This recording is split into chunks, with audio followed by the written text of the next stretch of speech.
Au fil des épisodes des Seniors Actifs, nous partirons à la découverte des acteurs clés de notre santé, nos 20 meilleurs médecins. J'animerai les sujets en rapport avec la nutrition, la micronutrition, ma passion, mon expertise. J'inviterai également des experts qui partageront divers thèmes qui leur tiennent particulièrement à cœur dans d'autres domaines du bien-être global. L'objectif de ces podcasts est de partager nos expériences, nos missions de vie, nos secrets. Inspirer les seniors qui sont dans une démarche de mieux-être global et qui souhaitent rester au top de leur forme le plus longtemps possible. 3, 2, 1. Bonjour à tous et à toutes. Avant tout, permettez-moi de vous adresser tous mes meilleurs vœux pour cette nouvelle année.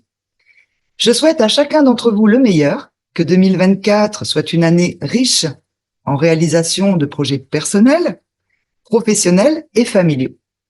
Que la santé, le travail et le bonheur soient au rendez-vous pour vous et vos proches. Soyez les bienvenus à ce 28e épisode du podcast des Seniors Actifs.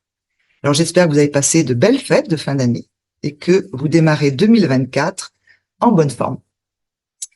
Aujourd'hui, je vais répondre à une question qui revient souvent lors de mes suivis. Faut-il privilégier le beurre ou la margarine? Alors pour commencer, un petit zoom sur le beurre.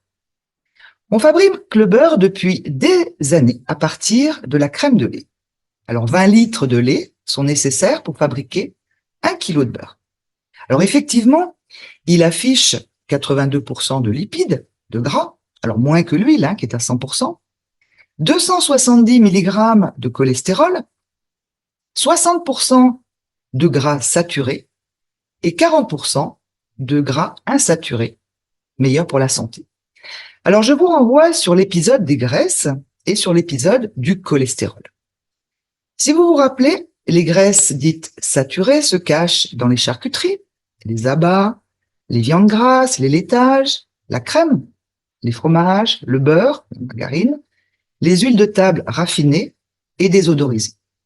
Alors, avant de mettre le beurre sur le banc des accusés et de le condamner, faisons un rapide bilan de ses qualités nutritionnelles. Le beurre est pauvre en protéines et en glucides, et après le foie, faut le reconnaître qu'il n'y a pas trop la cote dans les assiettes, c'est l'aliment le plus riche en vitamine A. On l'appelle rétinol, bêta-carotène. Indispensable à la santé des yeux et à la santé de la peau.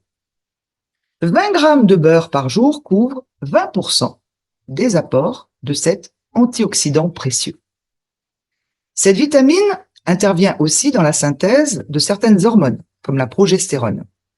Et ne l'oublions pas, elle intervient dans des mécanismes immunitaires. Je vous invite à réécouter l'épisode sur l'immunité. On va rentrer bientôt dans l'hiver.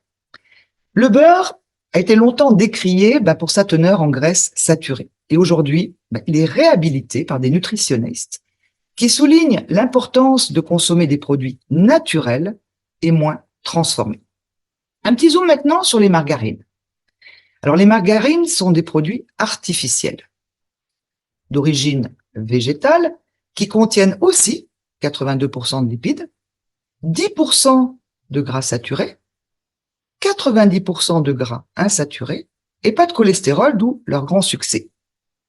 Et je vous invite vraiment à écouter ou réécouter l'épisode « Cholestérol, on nous ment ». Alors les margarines ont été créées comme substitut au beurre. Alors elles sont principalement composées d'huile végétale, hydrogénée ou pas. Alors l'hydrogénation, c'est quoi? Pour obtenir une margarine solide et ne rancissant pas ou peu, on force par des artifices techniques les acides gras insaturés à se saturer. L'hydrogénation consiste à diriger un courant de gaz d'hydrogène à 180 degrés sur ces acides gras. Et un métal, le nickel, sert de catalyseur. Certaines margarines à tartiner contiennent des graisses trans qui résultent de ce processus d'hydrogénation. Alors elles sont à éviter pour leur impact, on va dire, négatif sur la santé. Dans l'épisode sur les graisses, si vous vous souvenez, on trouve aussi ces graisses trans dans des produits industriels comme les barres chocolatées, les fritures, les frites, les chips, les viandes et boissons panées, aussi les soupes lyophilisées, les viennoiseries, les cookies, les pâtisseries et pizzas industrielles. Beaucoup de produits industriels. Voilà pourquoi je dis oui au beurre, non aux margarines. Alors le beurre a été accusé de tous les maux.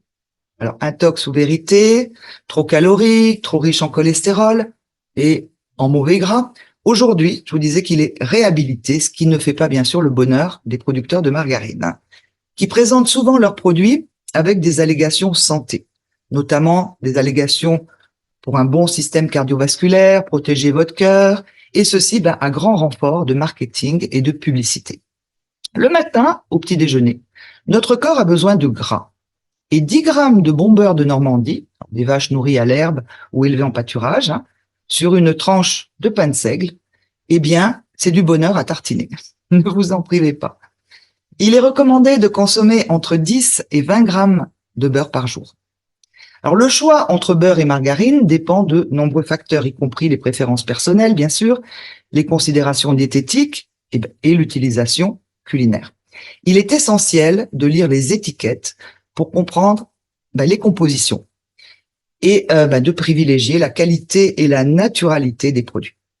Je vais en rester là pour le beurre et la margarine et je suis bien sûr à votre disposition pour vos questions. Dans le générique de fin, vous trouverez le lien de mon profil Facebook et LinkedIn. On se retrouve pour le prochain épisode. Alors, nous serons le jeudi 18 janvier. On ne parlera pas de nutrition. J'inviterai Madeleine Lejeune, 82 ans, j'espère qu'elle m'en veut pas de préciser son âge, qui nous racontera son parcours professionnel et surtout sa belle route dans le marketing relationnel. À mon avis, le plus beau métier du monde. Un métier peu et surtout mal connu en France. Je vous en dis pas plus. Belle journée à tous et à très vite.